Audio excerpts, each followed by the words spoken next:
बिस्मिल्लाहिर्रहमानिर्रहीम। अस्सलाम वालेकुम नाज़रीन, आप यूट्यूब चैनल देख रहे हैं। मैं इमरान खान हूँ। आज बहुत इंपॉर्टेंट दिन है। आज पाकिस्तान तहरीक इंसाफ का इस हफ़्ते का जो एहतजाज है उसका आगाज़ हो रहा है और 3 शहर हैं, बावलपुर में, फैसलाबाद में और तीसरा शहर है मियाँ वाली।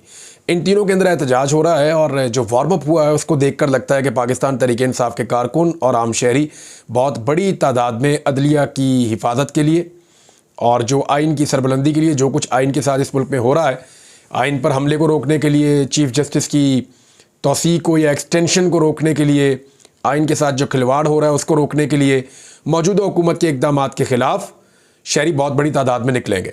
फैसलाबाद में हमने देखा लोग वार्म अप हो रहे थे, नौजवान बहुत बड़ी तादाद में निकले थे। मियाँ वाली के अंदर हमने देखा पहले से लोग शुरू हो गए थे, इसी तरह बावलपुर के अंदर भी। लेकिन तीनों जगह पे हुकूमत ने बहुत बड़े पैमाने पर कंटेनर लगाना शुरू कर दिए। हर जगह पे जो है वो सड़कों पे कंटेनर नज़र आ रहे थे। धड़ाधड़ हुकूमत कंटेनर पकड़ रही थी। दुनिया कहाँ से कहाँ पहुँच गई है। ईरान ने इसराइल पे हमला कर दिया, हमारी हुकूमत जो है वो कंटेनर पकड़ रही है और कंटेनर पकड़ पकड़ के सड़कों पे लगा रही है कि लोगों के एहतजाज को किसी तरह रोकना है। तो बहुत बुनियादी चीज़ में फंसी हुई है कि हुकूमत को बचाना कैसे है।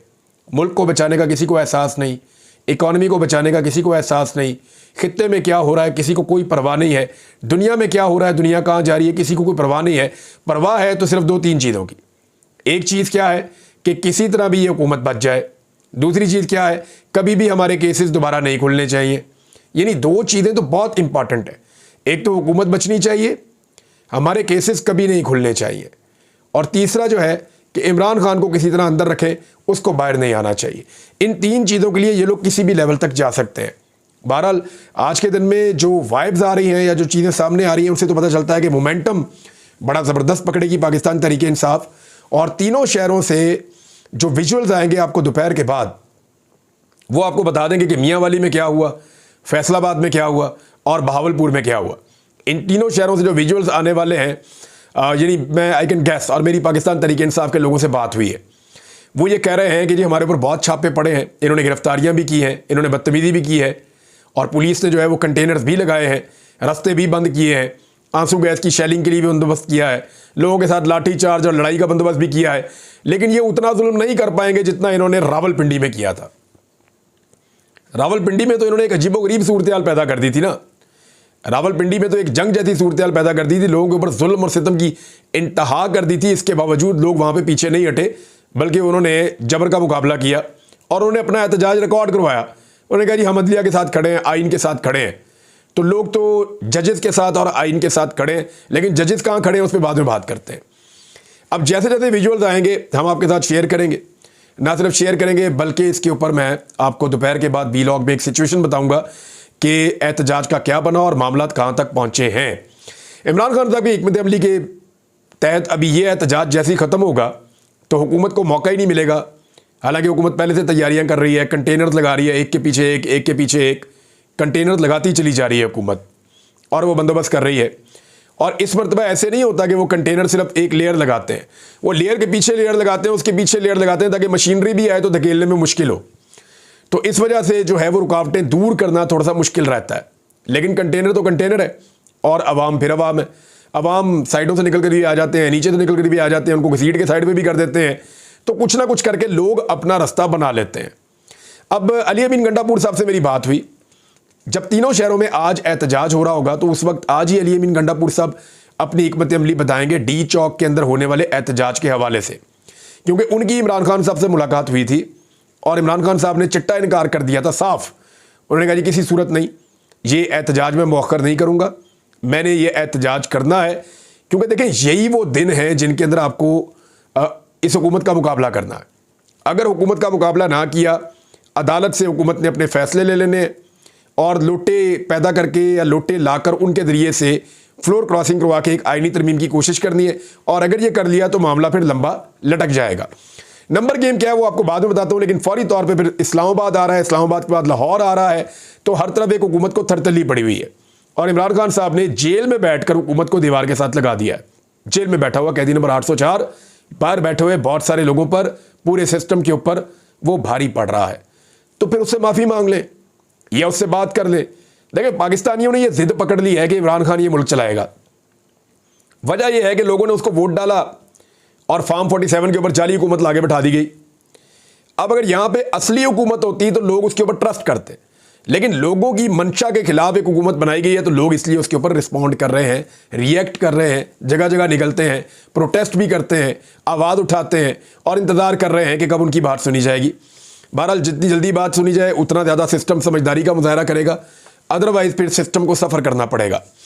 अब ये तो है एहतजाज वाला सारा सिलसिला। गंडापुर साहब की इमरान खान साहब से जब बात हुई तो उन्होंने किसी किस्म का कंप्रोमाइज़ करने से इनकार किया है।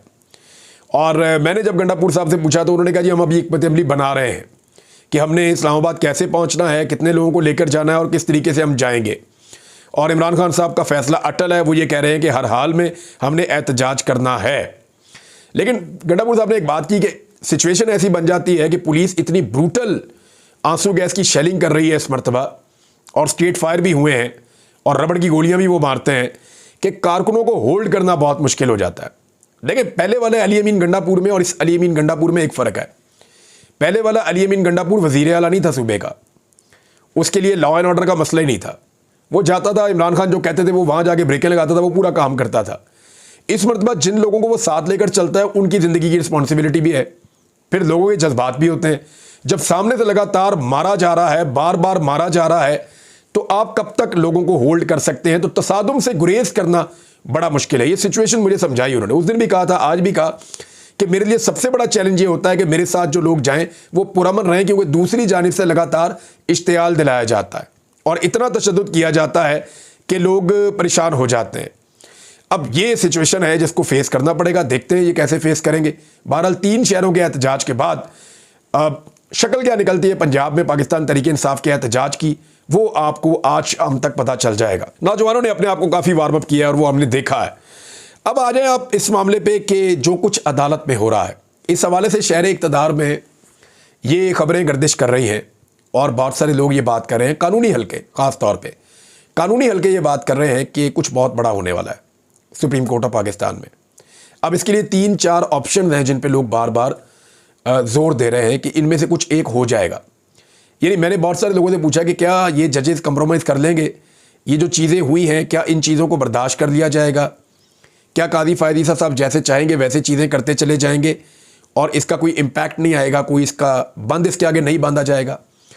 तो इस पर मुझे जो बेशतर लोग हैं उन्होंने कहा जी ऐसा होगा नहीं। मैंने कहा जी क्यों नहीं होगा?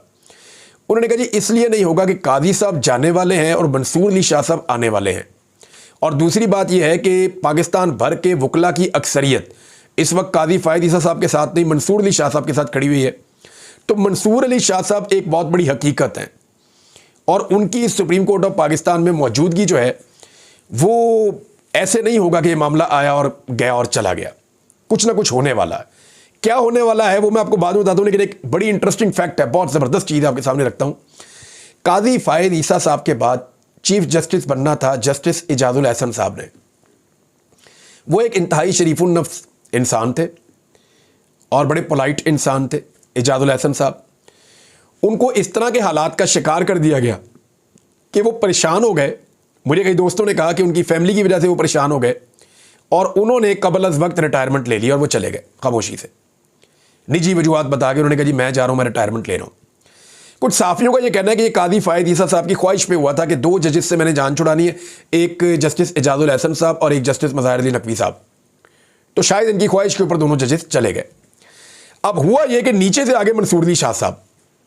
मंसूर अली शाह साहब की जगह अगर आज जस्टिस इजाजुल एहसन साहब होते तो इस तरह से कभी भी ना रिएक्ट कर पाते, ना इस तरह से कभी भी रुकावट बन पाते और ना कादी फ़ायद ईसा साहब के लिए इतनी मुश्किलात होती, क्योंकि जस्टिस इजाजुल एहसन साहब एक नरम आदमी थे, निस्बतन जो है वो इतने हार्ड आदमी नहीं थे। लेकिन जस्टिस मंसूर अली शाह साहब जो है वो बहुत स्ट्रेट फॉरवर्ड और सीधे आदमी है और उनके साथ जो है वो फड्डा डालना आसान भी नहीं है कादी फ़ायद ईसा साहब के लिए या किसी के लिए भी, गवर्नमेंट के लिए, इवन एस्टेब्लिशमेंट के लिए भी। तो खुद ही एक ऐसे आदमी को निकाला गया कि उसके बाद दीवार आके सामने खड़ी हो गई जो जस्टिस मंसूर अली शाह साहब है। तो जो मैं आपको समझाना चाह रहा हूँ वो एक्चुअली आपको समझ आ गई बात कि जस्टिस इजाजुल एहसन साहब होते तो आज इनके लिए हालात कुछ और होते, लेकिन इन्होंने उनको खुद रास्ते से हटाया और अब भुगत रहे हैं। तो जो आदमी भी घड़ा खोदता है उसमें जाकर खुद ही गिरता है। पर अभी जस्टिस मंसूर अली शाह साहब की बारी है, उन्होंने चीफ जस्टिस बनना है। जो ऑप्शन आ रहे हैं सुप्रीम कोर्ट से वो क्या है? नंबर 1 तो लोग ये कह रहे हैं कि जजेस लेटर्स लिख सकते हैं, दो ये भी कह रहे हैं कि फुल कोर्ट बुलाया जा सकता है और इसका मुतालबा किया जा सकता है। नंबर 3 ये भी कह रहे हैं कि जो सीनियर तरीन जजेस हैं वो खुद भी फुल कोर्ट की एक मीटिंग बुला सकते हैं और उसमें 2/3 जजेस की अक्सरियत, कई लोग कह रहे हैं 13 जजेस, कई लोग कह रहे हैं 14 जजेस, ये उसके अंदर शिरकत कर सकते हैं। और इतने ज़्यादा जजेस अगर इकट्ठे बैठ जाते हैं और इस सारी चीज़ों पे अदम एतमाद करते हैं तो फिर काजी फायद ईसा साहब के पास कोई ऑप्शन नहीं रहेगा। जजेस की जो इस वक्त गंभीर खामोशी है ये किसी तूफान का पेशखम है। बहुत सारे लोग ये कह रहे हैं, देखते हैं कि ये होता है या नहीं होता। लेकिन अगर जजेस आज खड़े ना हुए तो इस बात पे सबका इत्तफाक है तो फिर ये दोबारा कभी खड़े नहीं हो पाएंगे, क्योंकि अदलिया का हुलिया इस तरह का बिगाड़ दिया जाएगा इस आईनी तरमीम के बाद कि फिर जिसको वज़ीर आज़म कहेंगे पॉलिटिकल किस्म के जजेस आएंगे, कंप्रोमाइज़ किस्म के जजेस आएंगे। हर वक्त जजेस इसी चक्कर में रहेंगे कि हुकूमत को खुश रखो ताकि आपको तरक्की मिलती जाए। तो ये सारा मामला ऐसा हो जाएगा कि अदलिया का एहतराम, अदलिया की ताकत वो ख़त्म हो जाएगी, अदलिया की जो पावर है वो उसके पास नहीं रहेगी। तो ये मौका है जजेस के पास कि उन्हीं को खड़ा होना पड़ेगा। वकला तहरीक चलाते भी रहेंगे तो कोई फ़र्क नहीं पड़ता, काजी साहब को इससे फ़र्क ही कोई नहीं पड़ता कि बाहर पाकिस्तानी उनके बारे में क्या कह रहे हैं। यानी जिस तरह से आज बाहर बात हो रही है, मुझे नहीं लगता कि इस सिस्टम में किसी को परवाह है।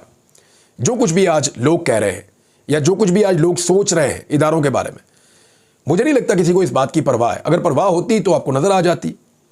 तो अगर जजेस ये सोचकर बैठे हैं कि लोग प्रेशर बनाएंगे या वकला बनाएंगे, तो नहीं। जजेस को अगर लगता है कि नाइंसाफ़ी हो रही है तो नाइंसाफ़ी के खिलाफ खड़े होना सबसे पहले उनकी जिम्मेदारी है। जो जज अपने साथ नाइंसाफ़ी बर्दाश्त कर सकता है वो आवाम को इंसाफ नहीं दे सकता। ये बात लिखी पड़ी है। अब आ जाए आगे के एक और डेवलपमेंट है जो मुझे आपके साथ शेयर करनी है कि बंदे जो हैं पाकिस्तान तहरीक इंसाफ के, उनके साथ क्या बन रहा है। देखिए, हुकूमत के पास 215 बंदे हैं। 215 में से एक बंदा वोट डाल नहीं सकता, वो है स्पीकर। 214 रह गए। 2 बंदे मैंने आपको बताया हुकूमत के टूट गए हैं अब तक की इतला के मुताबिक, तो 212 रह गए। अब मौलाना फजलुर रहमान साहब ने तो साफ कह दिया जी मैं नहीं आ रहा। अगर उनके 2-3 लोटे बन भी गए 63A के फैसले के बाद तो भी ये मैक्सिमम मिला के 214-15 तक चले जाएंगे, चले 16 तक चले जाएंगे। फिर भी इनको पाकिस्तान तहरीक इंसाफ के अंदर से, जो पाकिस्तान तहरीक इंसाफ के बंदे हैं, उनमें से 8-9 बंदे इनको तोड़ने पड़ेंगे। जो मर्जी कर ले, 8 से 9 बंदे इनको तोड़ने पड़ेंगे। क्या तहरीक इंसाफ में से 8 से 9 बंदे टूट सकते हैं? मेरी अब तक की इंफॉर्मेशन के मुताबिक जो फिगर मैं आपको बता देता हूं, उस्मान चौधरी साहब कंप्रोमाइज्ड हैं, उनकी फैमिली ने भी कह दिया है, उनके चचा ने भी कह दिया है। ज़हूर कुरैशी और औरंगज़ेब खिच्ची साहब डामाडोल हैं अभी तक। जिन लोगों से भी मेरी बात होती है वो कहते हैं जी ये पल्ला नहीं पकड़ा रहे, ये अभी तक कोई बात ही नहीं सुन रहे, ना कर रहे। तो ये 3 लोग हो गए। अगर इन 3 वोटों को आप हुकूमत की तरफ गिने भी तो उनको फिर भी 5-6 वोट चाहिए। तो क्या वो ये 5-6 वोट हासिल कर सकते हैं? आ जाए ज़रा जायज़ा ले लेते हैं। रियाज फतियाना साहब जो हैं वो हलफ दे चुके हैं। उनकी फैमिली जो है वो ये कह रही है, बार बार मुझे भी रब्ता किया उन्होंने कि जनाब ये खबर हम आपको दे रहे हैं कि वो पाकिस्तान में नहीं है, पाकिस्तान से बाहर है और हम किसी सूरत किसी तरमीम में वोट नहीं डालेंगे। अली शाही वो भी पाकिस्तान से बाहर है और वो भी कहते हैं जी वोट नहीं डालेंगे। साहबजादा महबूब सुल्तान और साहबजादा अमीर सुल्तान, ये दोनों जंग से दोनों भाई एमएनए बने और इनका मामला भी जो है वो बड़ा क्रूशल था। इनके ऊपर बहुत सख्ती भी हुई, लेकिन दोनों पाकिस्तान से बाहर हैं और इन्होंने ट्वीट भी किया था और इनका भी ये कहना है कि हम वोट नहीं डालेंगे आईनी तरमीम के हक़ में। तो ये वो बंदे हैं जिनके ऊपर अभी हुकूमत का इन्हिसार है कि ये बाहर से आएंगे और आकर वोट डाल देंगे, लेकिन ऐसा लगता नहीं। बाकी जितने कमज़ोर बंदे थे पाकिस्तान तहरीक इंसाफ के, जिन पे उनको शक था कि ये कहीं इधर उधर हो जाएंगे, उन सबको पाकिस्तान तहरीक इंसाफ ने काबू करके अपनी जगह पे पहुंचा दिया और उनको वहाँ पे अपनी निगरानी में रखा हुआ है। तो वो बंदे तो पाकिस्तान तहरीक इंसाफ ने काफ़ी हद तक हैंडल किए हुए हैं। अब इनमें से जो है वो चंद लोग जो है वो इंतज़ार कर रहे हैं हालात का कि हालात के मुताबिक हम फैसला करेंगे। अगर तो इधर जाना होगा इधर चले जाएंगे, उधर जाना होगा उधर चले जाएंगे। तो ये सारी चीज़ें इमरान खान साहब को रिपोर्ट हो रही हैं। इमरान खान साहब ने ये कहा था थोड़े दिन पहले कि जो 3 बंदे आपको कंफर्म हो गए हैं ना, उन 3 बंदों को इससे पहले कि वो आपको जवाब दें, आप उन तीनों को पार्टी से निकाल के कारकुनों को साफ बता दें, फिर इलाके के अवाम जाने, कारकुन जाने और वो बंदे जाने, इनको निशाने इबरत बनाएं, इनको पार्टी से किक आउट करें। इमरान खान साहब ने तो ये कहा था और उसके पीछे एक मकसद था। मुझे लगता है कि इमरान खान साहब ने इसलिए ये करना चाहा कि उन्हें पता था कि ये बंदे अगर टूट गए तो वापस तो आएंगे नहीं, कंप्रोमाइज़ हो गए। लेकिन एक बात इससे हो जाएगी कि बाकी लोग जो हैं उनको कान हो जाएंगे और वो होशियार हो जाएंगे, खबरदार हो जाएंगे कि जनाब ये पार्टी से किक आउट करते हैं, बंदे के साथ होता क्या है। तो एक दफ़ा झलकियाँ अगर इनके हल्कों में चल जाती और लोग प्रोटेस्ट करते और इनकी सियासत को तबाह होता हुआ बाकी लोग देखते तो उससे एक इम्पैक्ट आता। तो इमरान खान साहब की हिकमत अमली तो ये थी, लेकिन पार्टी ने हत्तुल इम्कान कोशिश की है कि कुछ भी करके इन बंदों को काबू किया जाए, जैसा कि उन्होंने एक दो पार्टी ने किए भी हैं। ऐसा नहीं है कि पार्टी का मौक़िफ़ बिल्कुल गलत था, पार्टी ने एक दो बंदे इनमें से काबू किए भी हैं। ब्रिगेडियर असलम घुम्मन साहब हैं, उनकी पूरी फैमिली ने, उन्होंने खुद यकीन दिलाया और बार बार दिलाया कि जनाब मैं कहीं नहीं जा रहा, मैं इधर उधर कहीं वोट नहीं डालूंगा। जैसे रियाज फतेहाना साहब की फैमिली है, जैसे एक और साहब हैं जो काफ लीग में चले गए थे, चौधरी इलियास साहब, वो भी शायद अब वोट नहीं हुकूमत को मिलता। एक दो और लोग भी हैं, अभी मैं नाम नहीं ले रहा, लेकिन फ्यूचर में आपके सामने आ जाएंगे। अली अमीन गंडापुर साहब की एक मुलाकात हुई है मंजूर पश्तीन से। अच्छा, ये एक बहुत इंपॉर्टेंट इशू है जो आने वाले दिनों में उठेगा। इसके ऊपर मैं पूरा एक अलग वीलॉग करूंगा, आपको बताऊंगा कि ये जरगा होने क्या जा रहा है। बताओ, आपको सिर्फ इतना बताता हूं कि अफगानिस्तान में एक लोया जरगा होता है जो बहुत बड़ा जरगा होता है, पूरा अफगानिस्तान जो है उसके फैसले वहां हो जाते हैं। और वो कोई एक पॉलिटिकल पार्टी नहीं करवा रही, लोग कह रहे हैं वो पीटीएम का है या मंजूर पश्तीन साहब का है, नहीं, वो उसको होस्ट कर रहे हैं, वो उसके मेज़बान हैं, उन्होंने सबको दावत दी है।